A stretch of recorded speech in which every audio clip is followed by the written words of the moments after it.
Regardez attentivement ce tableau.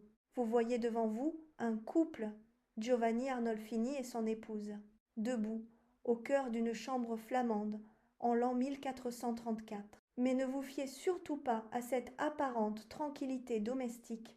Jean Van Eyck n'a pas simplement peint une scène de vie quotidienne, il a véritablement piégé le temps dans cette huile sur bois.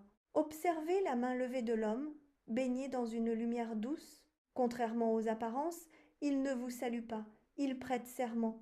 C'est un geste juridique solennel, une signature invisible. À ses côtés, la femme pose délicatement sa main sur son ventre. Détrompez-vous, ce n'est pas l'annonce d'une grossesse, mais une mise en scène symbolique de la fertilité. Chaque objet disposé dans cette pièce est un témoin silencieux. Au pied du couple, le petit chien, symbole classique de la fidélité, ses poils sont peints avec une précision telle qu'on croirait les toucher. Levez maintenant les yeux vers le lustre imposant. Une bougie unique y brûle.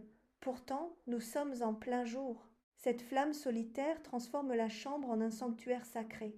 Regardez les sandales jetées négligemment sur le sol. Elles indiquent que nous sommes sur une terre sainte. Rien n'est laissé au hasard par Van Eyck. Chaque texture, du velours lourd à la fourrure du manteau, raconte la richesse et le poids social de cet instant précis. Tout ici semble suspendu pour l'éternité.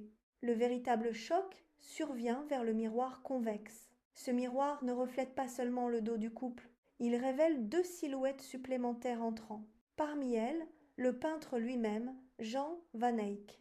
Van Eyck, écrit en latin, Jan Van Eyck était ici. Il se place comme le témoin oculaire d'un événement. Est-ce un mariage secret, un contrat commercial ou une mise en scène pour légitimer une position? Vous devenez le troisième témoin d'un mystère éternel. Van Eyck vous force à choisir, réalité ou construction. Regardez encore une fois. Qu'est-ce que vous croyez voir réellement?